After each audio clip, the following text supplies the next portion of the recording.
กราบสบายดีพี่น้องทางฝั่งลาวกราบสวัสดีพี่น้องทางฝั่งไทยและต่างประเทศบสุขุสุขุนวันนี้กาผมมาพอกับน้องสาวอีกแล้วเนาะตอนนี้ทางน้องสาวฮักกามาแต่คิวรถเนาะไปเอาเครื่องแม่ทางน้องสาวฝากมาเนาะไปกับไอ้ธงขึ้นรถจากไปเนาะมาหูนะว่าเพิ่นผางยังมาเนี่ยหูแต่ว่าป้าเนาะแต่มาหูว่ามีป้ายังไงทางน้องสาวกับหูเนาะเพิ่นฝากมาเพิ่นคั่วเมื่อวานเนาะแล้วก็เพิ่นก็เอือบให้เลยเพิ่นว่าโตเอือบแล้วกับโตเอือบเนาะมาเบิ่งมากันเลยแม่เพิ่นพาของกินมาหายเนาะนี่เลยเนาะปลาขะแยงหลายแหงมาเพิ่นถักมาเอาไว้กินหลายมื้อตอนนี้ทางไอ้ธงเพิ่นก็ย่างเข้าป่าเนาะเดี๋ยวเพิ่นก็ออกมาแล้วจักหน่อยนี่เมื่อคืนนี่ก็ฝนตกเนาะฝนตกแห้งบ่แห้งทางน้องสากับบ่ฮู้เนาะนอนจนบ่ฮู้อ่ะฝนตกฮู้สึกว่านอนอยู่เตาถ่านนอนรับคักจนบ่ได้ฮู้เมื่ออีหยังถ้านอนอยู่เรือนนี่มีแต่ตื่นมาตอนดึกหรือว่าตอนใกล้สิแจ้งเนาะแต่มานอนอยู่นี่ป้าทุกถือว่านอนรับคักนอนสบายเนาะแบบบ่มีอิหยังมากวนแบบตื่นบ่ตื่นเลยเนาะนอนตื่นข้าวเช้าบัดเดียวโอ้น้องละหน่อยขนพื้นไปไหวเนาะอ้ายเพิ่นผ่าพื้นแล้วเลยอ้ายเพิ่นก็เข้าป่าเพิ่นขนพื้นไปไหวบัดนี้เอาไว้ดังไผ่นี่เลยเนาะเฮาก็ไปตัดเอาพื้นตายเนาะ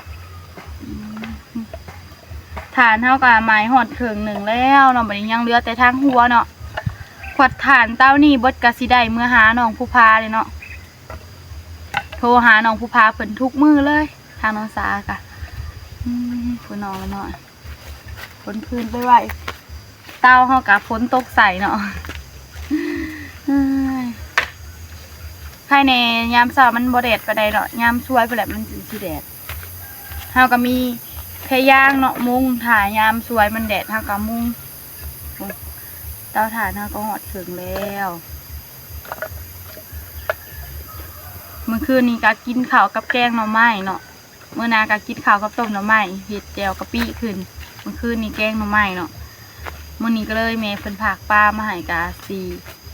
แกงปลาบ่หรือว่าปิ้งประมาณนี้แหละยังบ่ฮู้เนาะ2อย่างนี่แหละ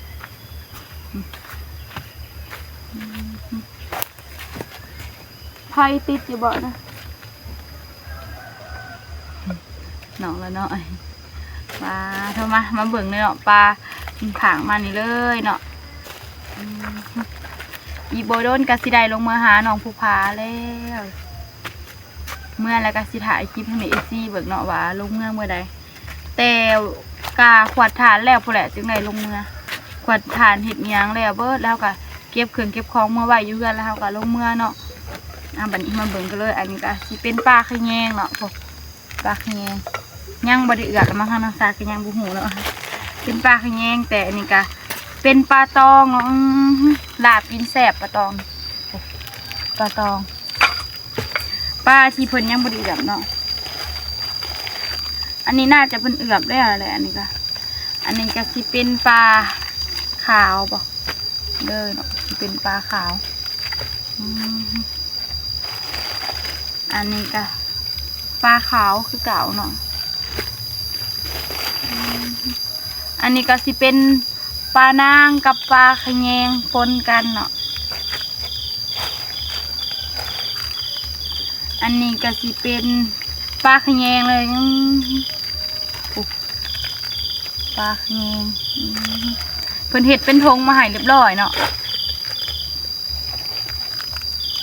อันนี้ก็สิเป็นปลาอย่างเขาเอิ่นปลาขาวแล้วก็ปนกับปลากระบอกประมาณนี้แหละนี่เลยเนาะเป็นผักมาให้ร้ายเขาก็เอาไว้กินร้ายมือเนาะเอาเมื่อใส่ตู้ไว้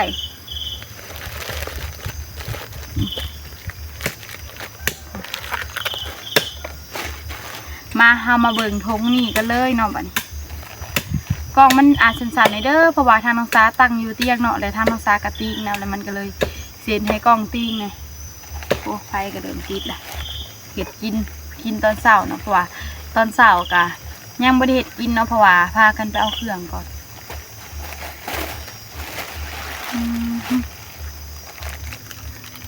อันนี้ก็สิเป็นปลาขะแยงคือเก่าเนาะเป็นเห็ด2ถุงเนาะอันนี้ก็สิเป็นปลาขาวปลาขาวตัวใหญ่เนาะบางถุงก็มี4ตัวบางถุงก็มี2ตัวนะเพราะว่ามันตัวใหญ่นี่เลยเนาะเคยเห็นบ่น้องละหน่อยเคยปลาเท่าน้องละหน่อยปลาตัวใหญ่แฮงเนาะปลาตัวปิ้งกินเนาะปิ้งกินกับแกงหน่อไม้เนาะ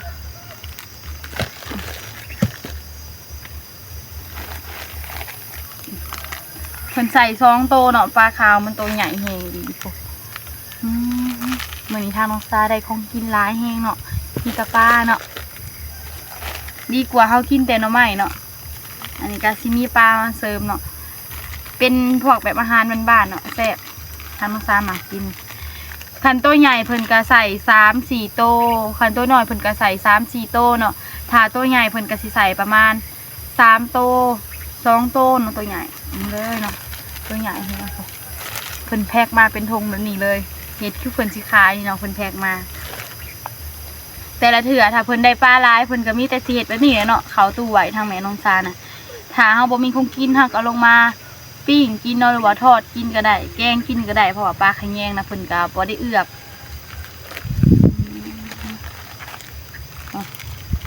อันนี้ก็สิมีจักโตประมาณ4โตนี่แหละ4-5โตนี่แหละเนาะกับปลาคือเก่าเนาะปลาขาวคือเก่าอันนี้ก็สีเป็นปลาขาวคือเก่านั่นเลยเนาะเพิ่นใส่3โตเบิดเลยเนาะก็ประมาณซ้ำนี่เนาะพุ่นเลยเนาะหลายแฮงเนาะป้าพ่อแม่เพิ่นถางมาหลายแฮง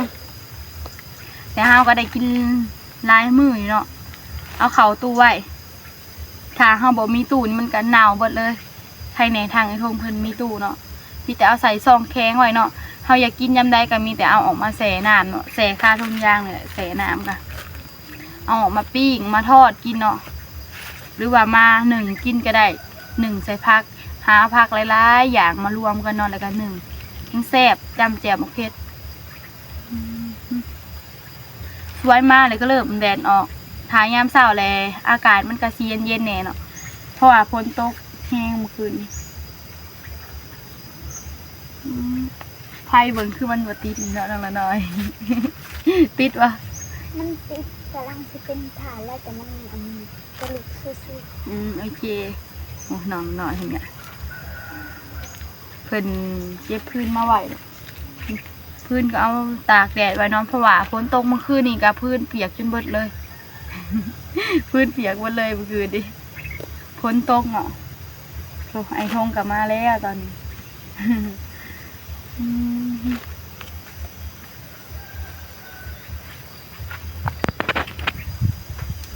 เอาแบบนี้เนาะไอ้ทงเป็นกระมาเลยค่อยๆเด้อผูกกล่องตีงเลยไอ้ทงหนังสบายดีเนาะนะมื้อนี้ทางซุมเฮาก็ไปเอาปลาไปพี่น้องปลาเป็นทางแม่เฒ่าเราผากมาหมัดเสถุงมาอย่างดีเลยเกือบมาเรียบร้อยครัวเรียบร้อยคันเรียบร้อยเนาะผลิตปลาชุบเผ็ดมาให้อันนี้ทางพ่อเฒ่าเพิ่นเป็นผู้ไปหาแล้วก็แม่เฒ่าเป็นผู้ครัวเนาะเอามาให้ทั้งลูกเคยมาเห็นเวียกมาพี่น้อง เดี๋ยวเมื่อเขาก็สิเอามาอีกหน่อยทงแน่เอาเมื่อเขายังสิเอามาอยู่แต่ว่าพอทานตัวนี้แล้วเพิ่นจึงสิได้เมื่อแต่ว่าใกล้สิได้เมื่อแล้วยังเหลือน้อยเดียวทานกันนะป้ามื้อเช้านี่เพิ่นโทรมาแต่เช้าพุ่นเด้โทรมาว่าฝากเครื่องมาให้คอยฮอดบ่ฮู้หยังเลยเหรอเราสิฝากมาให้ดูบ่แต่โทรมาแล้วเช้าอ่ะไปเอาเครื่องเด้อว่ะป้าเด้อแล้วฮอดบ่บอกเลยยังให้กินเด้อบ้าตะหลายปลาเนาะ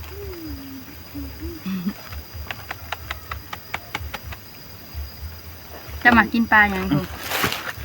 บ่ค่อยมีเวลาไปหาแล้วเนาะแถวนี้บ่ค่อยมีปานใดทางทงก็เลยให้แม่เฒ่าเพิ่นฝากมาให้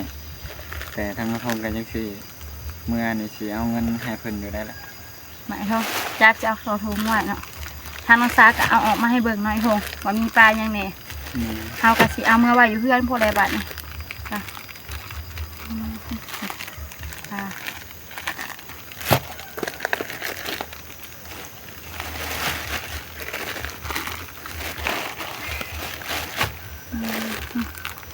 ตัวใหญ่ให้เนาะผมว่า2ตัวปักใหญ่อยู่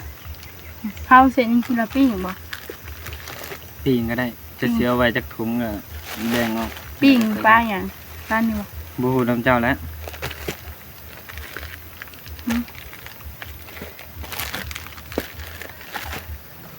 หรือว่าอันนี้เอาให้แม่เพิ่นบ่ปลาตอง นี่แล้วแต่เลย ส่วนอันนี้ปลาตองเนาะจะเอาให้ทางแม่เพิ่นไปลาบกินเพราะว่าขอยเห็นเพิ่นมักซื้อลาบปลาตอง ทั้งแม่ยังแม่ย่า โดย ทั้งย่า น้องน้อยเอาไปให้ทางแม่เพิ่นสิกินไปเนาะทางน้องซักเอาให้แม่เพิ่นน้องน้อยเอาสิลาบกินกันเลยเอาให้ทางแม่เพิ่นเนาะแต่อันนี้เฮาก็สิเอาเมื่อไว้ตู้หน่อยโทง แม่นเอาใส่ถุง เบิ่งเอาตัวออกกินก่อนเฮาก็เอาตัวใดดีเราเอาไว้กินเอาตัวนี้ไว้โทงไว้กินเนาะ แม่น เอาตัวนี้เนาะไว้กินเฮาก็กินทงหนึ่งเนาะมาเรื่อยๆเฮามีหยังกระแบ่งกันกินเนาะ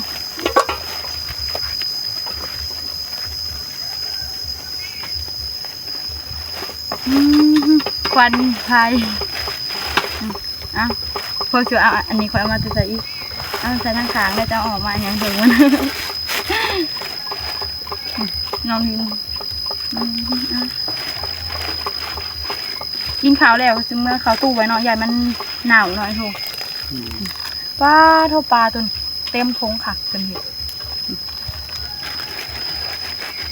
ปลาธรรมศาสตร์เขาเองเนาะ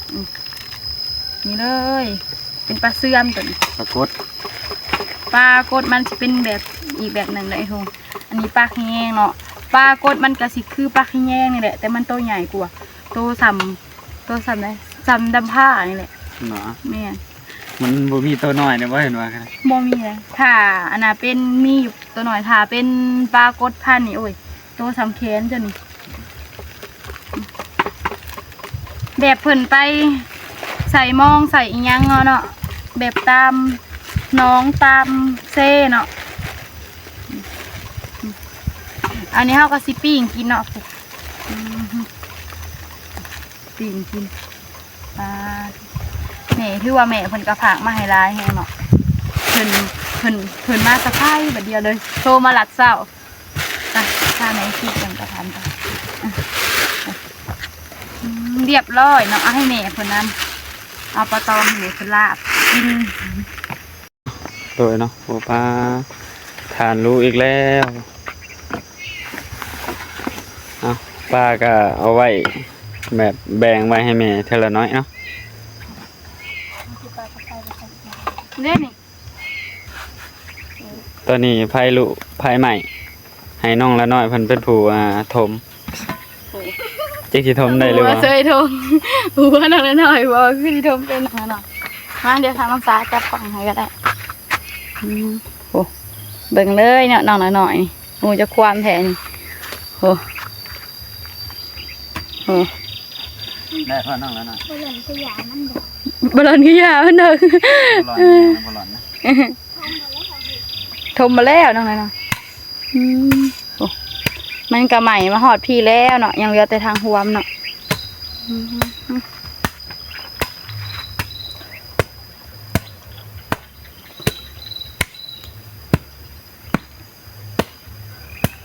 ป้าเท่ามันหมายหอดขึงหรือบ่อยทง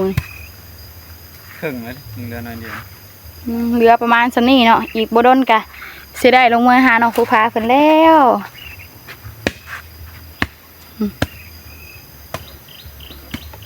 ข้างน่ะมันเริ่มยุบแล้วเนาะไอ้ทงข้างนี้มันคือบ่เริ่มยุบ ใหม่เลยนี่ ฮะใหม่เลยโอ้หรือว่ามันใหม่ข้างเดียวบ่ไอ้ทงเจ้าว่าข้างเจ้าว่าข้างนี้มันสิบ่ใหม่ซะ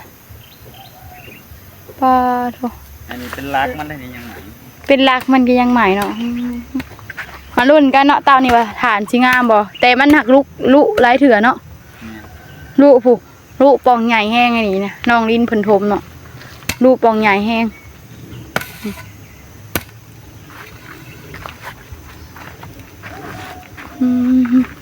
ผู้ควันของเฮาก็สิเข้าป่าเนาะมันก็สิเข้าป่าพูนอยู่ในป่ามันก็บ่มีเฮือนคนเนาะมันมีแต่ทางสิทางบ่อนเต้าแม่เพิ่นพุ่นเนาะมีเฮือนคนแต่อันนี้ก็มันสิลมพัดเข้าป่าผู้ของเฮานะ